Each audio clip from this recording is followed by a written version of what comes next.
প্রিয় ভাই এবং বোনেরা আমার, আজকের ভিডিওটি আমাদের জন্য অত্যন্ত গুরুত্বপূর্ণ একটি বিষয় নিয়ে। আমরা সম্প্রতি চট্টগ্রামে একজন মুসলিম আইনজীবীর নির্মম হত্যাকাণ্ড দেখেছি, যা আমাদের জন্য একটি গভীর শোকের বিষয়।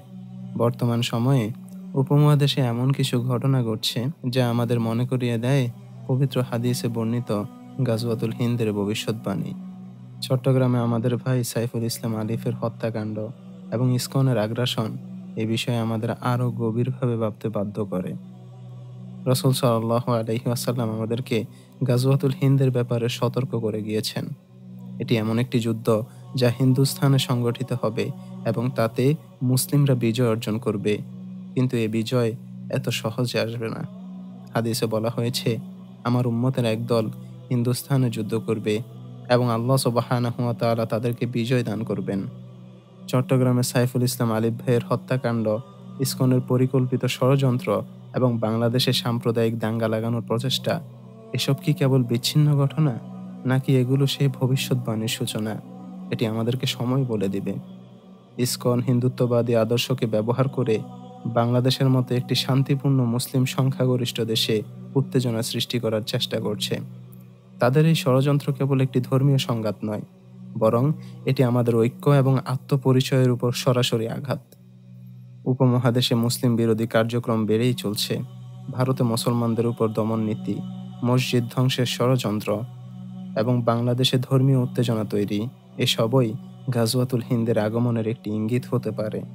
রাসূল সাল্লাল্লাহু আলাইহি ওয়াসাল্লাম বলেছেন, গাজওয়াতুল হিন্দে মুসলিমরা বিজয় হবে, তবে এর জন্য আমাদের প্রস্তুত থাকতে হবে। গাজওয়াতুল হিন্দে সফল হওয়ার জন্য মুসলিম উম্মার ঐক্য অপরিহার্য।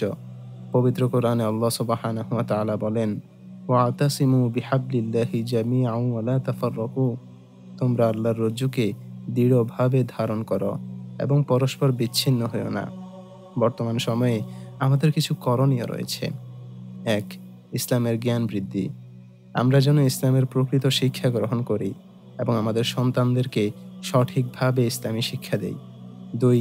ঐক্যবদ্ধ হওয়া। মুসলমানদের মাঝে বিভাজন দূর করতে হবে। ৩. সচেতনতা বৃদ্ধি। ইসকনের মতো ষড়যন্ত্রকারীদের উদ্দেশ্য ফাঁস করতে হবে। ৪. শান্তিপূর্ণ প্রতিবাদ। আইনসম্মত উপায়ে তাদের কার্যক্রমের বিরুদ্ধে রুখে দাঁড়াতে হবে। ৫. আখলাক উন্নত করা। মুসলমানদের আচরণ এমন হতে হবে যাতে অমুসলিমরাও ইসলামের প্রতি আকৃষ্ট হয়। এর পাশাপাশি আমরা ইসকনের মতো সংগঠনগুলোকে স্পষ্টভাবে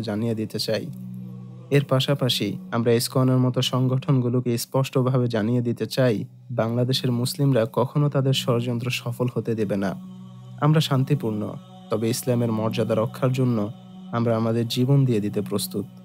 আপনারা যদি ধর্মীয় সহনশীলতার সীমা লঙ্ঘন করেন, তাহলে আমরা একতাবদ্ধভাবে আপনাদের কার্যক্রম প্রতিরোধ করব।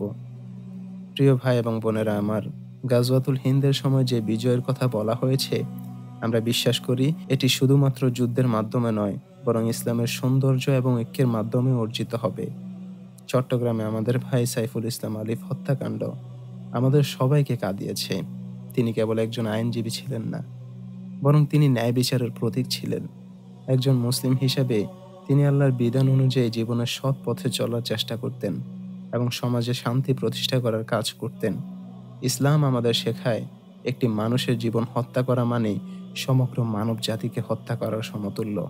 পবিত্র কোরআনুল কারীমে আল্লাহ সুবহানাহু ওয়া তাআলা বলেন, যে ব্যক্তি অন্যায়ভাবে কোনো প্রাণ হত্যা করলো, সে যেন সমস্ত মানব জাতিকে হত্যা করলো, আর যে ব্যক্তি কারো প্রাণ বাঁচালো, সে যেন সমস্ত মানুষের প্রাণ বাঁচালো। আলিফ ভাইয়ের এই মর্মান্তিক মৃত্যু কেবল তার পরিবারের জন্য নয়, বরং পুরো উম্মার জন্য একটি শোকের বিষয়। এটি আমাদের জন্য একটি শিক্ষা এবং সতর্কবার্তা যে সত্যের পথে অবিচল থাকা এবং ন্যায় বিচার প্রতিষ্ঠার জন্য প্রতিটি মুসলমানকে একসাথে কাজ করতে হবে। ইসলামে কোনো অন্যায়, জুলুম ও হত্যা কখনোই গ্রহণযোগ্য নয়। আমাদের উচিত এই ঘটনার বিচার নিশ্চিত করতে সম্মিলিত প্রচেষ্টা চালানো এবং একই সঙ্গে আমাদের নিজেদের জীবনে ইসলামের ন্যায় বিচার ও সহমর্মিতার আদর্শকে বাস্তবায়ন করা। আল্লাহ সুবহানাহু ওয়া তাআলার কাছে আমরা দোয়া করি, তিনি যেন আলিফ ভাইয়ের এই শাহাদাতকে ইসলামের জন্য কবুল করেন এবং তাকে শহীদ হিসেবে শহীদের মর্যাদা দান করেন এবং তার পরিবারকে ধৈর্য ধারণ করার তৌফিক দান করেন। আমিন। প্রিয় ভাই এবং বোনেরা আমার, পরিশেষে আপনাদেরকে বলি, গাজওয়াতুল হিন্দের ভবিষ্যৎবাণী আমাদেরকে স্মরণ করিয়ে দেয় আমাদের সামনে বড় দায়িত্ব। এটি কেবল একটি যুদ্ধ নয়, বরং এটি একটি আত্মজাগরণের আহ্বান। ইসকনের ষড়যন্ত্র এবং আমাদের উপর চালানো আক্রমণ আমাদের সতর্ক হওয়ার প্রয়োজনীয়তা বোঝায়। কিন্তু আমরা তাদের মতো নই। আমরা ইসলামিক আদর্শ মেনে চলব এবং আমাদের অধিকারের জন্য শান্তিপূর্ণভাবে রুখে দাঁড়াবো। আসুন আমরা সবাই ঐক্যবদ্ধ হই এবং ইসলামের পতাকা সমুন্নত করি।